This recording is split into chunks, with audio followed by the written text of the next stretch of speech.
How are you all doing, people? Thank you for joining me for another one of our videos. It's Beer Monster o'clock. And I've been to Home Bargains again. You know I love a bit of the old Home Bargains. And I noticed these two beers, which I thought were the same. These two Innis Gunn original beers. I've reviewed this Innis Gunn before, and this one's different. So I thought, let's put them together. Let's give them a beer battle, see what one's better.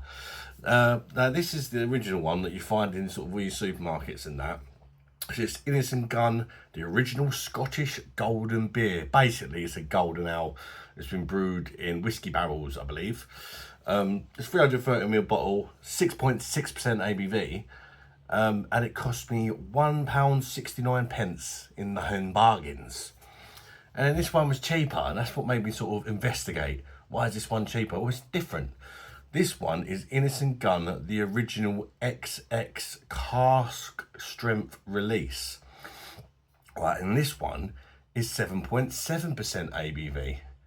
Make it make sense. The original one from 20 years ago, it says in it, when they first started making this beer, this is what it used to be. And they brought it back to celebrate the 20th anniversary.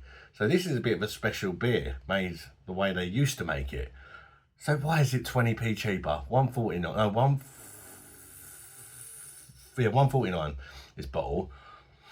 You would think it'd be the other way around, wouldn't you? You'd think this one would be more expensive, considerably more expensive, really, because this one, the casks that they brew it in are also single malt whiskey. So, you know, you'd think it'd be more expensive, but anyway, it's not. Let's try it, see if it's better. Maybe it's a bag of shit, that's why it's cheaper, because nobody likes it. I'm looking forward to finding out how much difference there is between these two beers. Again, it also, the thing with it, by bringing this beer out, they've kind of exposed themselves for changing their beer and making it weaker, aren't they? And lowering the quality. That's what I'm thinking. Maybe they're like, oh, we better get rid of them quickly, we sell them cheaper before anybody notices. Right, there we go, they're both open. The double X one, the original version, they're both called original. This is going to get confusing. I'm going to call this one double X, all right? This is the 20-year, the one that was brewed the way it was 20 years ago. The double X looks more carbonated as I've opened the bottles there, and it's generated a little bit of a head. Let's pour them in the glasses. I'm using left glasses for this video just because I've got two of them and they're the same. And I like the glasses, no other reason. There we go. That is the normal one, should we say. And the double X, the 20-year anniversary special, is going in. Trying to pour them the same sort of speed. Right, there we go. Well, straight away, there's a difference in colour. The 20-year-old one, the double X one, is slightly a light. It's more of a golden colour, whereas the original one, is more of a sort of orangey golden colour, browny sort of colour, definitely darker. Carbonation, pretty much the same. The bubbles are definitely smaller though in the 20-year-old one for me. There's a close-up look at your beverages. Let me do it side on so you don't get the left right in. Here we go. What one would you pick? Right, let's check out the aromas of the beers. Give them a sniff. Oh, obviously I've got in first with the one that you find in all the supermarkets. Caramel malt. A woody, boozy smell.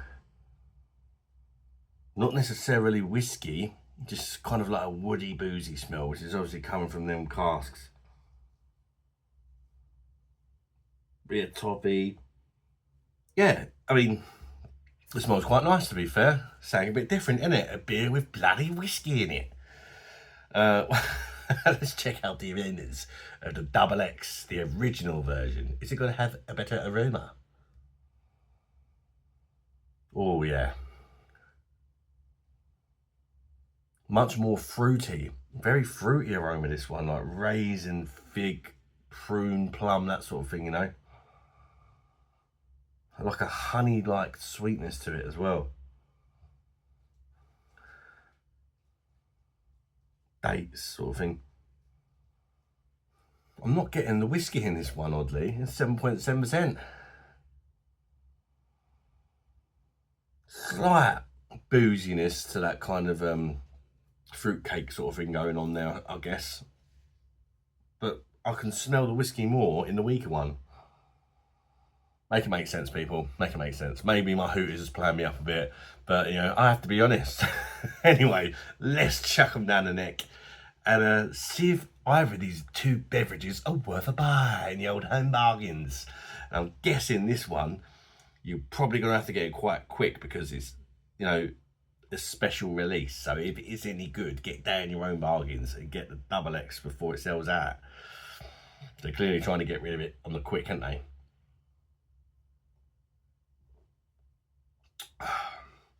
Oh, this is, of course, the normal one. It's no bad.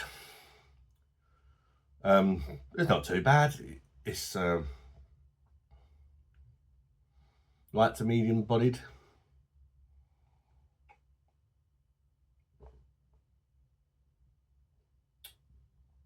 Quite a malty beer, this one. Subtle fruit. No real sort of stand out, but it's them fruits that I was getting on the aroma of the other one. Like kind of raisiny, figgy sort of fruits. And like a breadiness from the malts as well. So that's almost like a kind of bready fruit cake kind of like thing going on with it.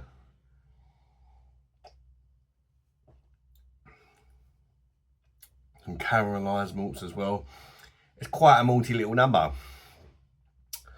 There's kind of a nutty, woody, casky sort of taste. That would be the whiskey. It doesn't massively taste like whiskey, to be honest. I was expecting it to taste more like whiskey. There is a boozy sort of element about it. I don't know if I'd really call it whiskey as such, though. Just boozy and woody. On the finish, you got like a bit of zest,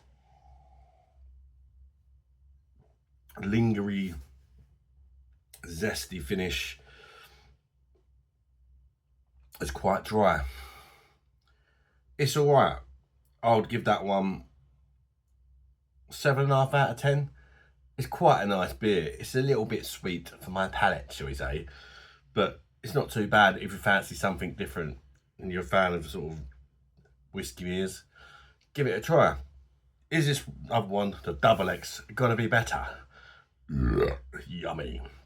Let's give this one a try and see if it's better or worse or about the same. Cheers, people. Bush. The Scottish way I'm man is a canny wee lad.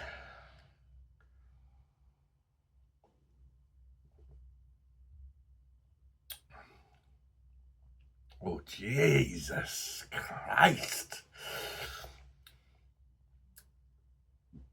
This one's good. The other one was a bit like, it was all right, but it was a bit underwhelming, very average. This one is just like, it's just like the pumped up version of that one in a good way. Definitely getting a lot more of the whiskey on this one. That's for the damn sure. Same sort of body. Medium bodied. This one is definitely better for me. It's definitely boozier as well, with 7.7%.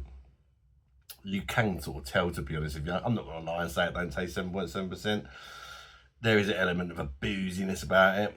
But if you like whiskey, you're not going to mind that, are you? Because whiskey is obviously boozy, isn't it?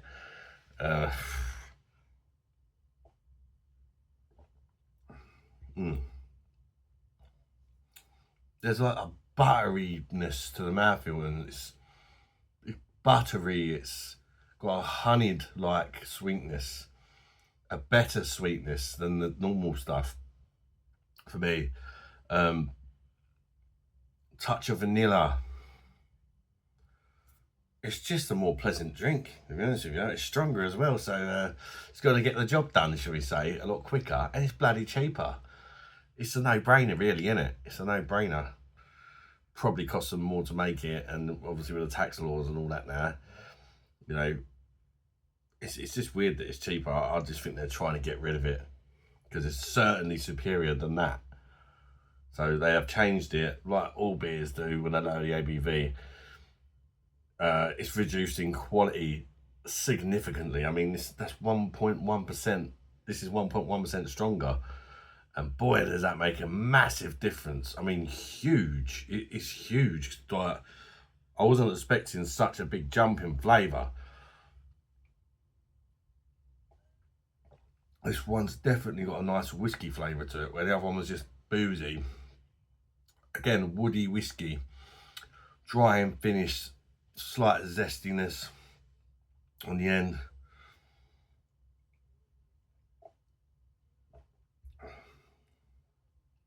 It just tastes more quality.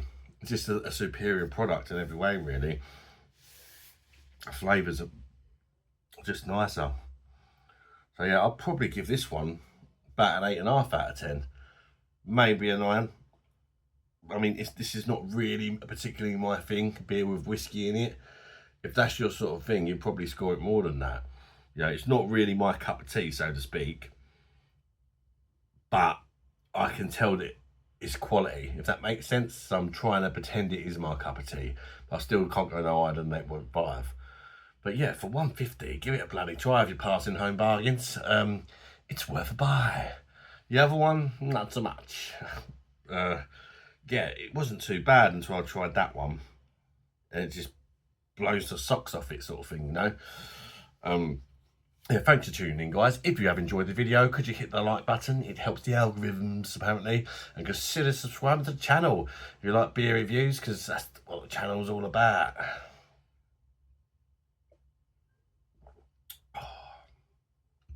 I'm going to go and sip away on these bad boys now. Thank you for watching, people. Till the next one. Bye-bye, darlings. Bosh.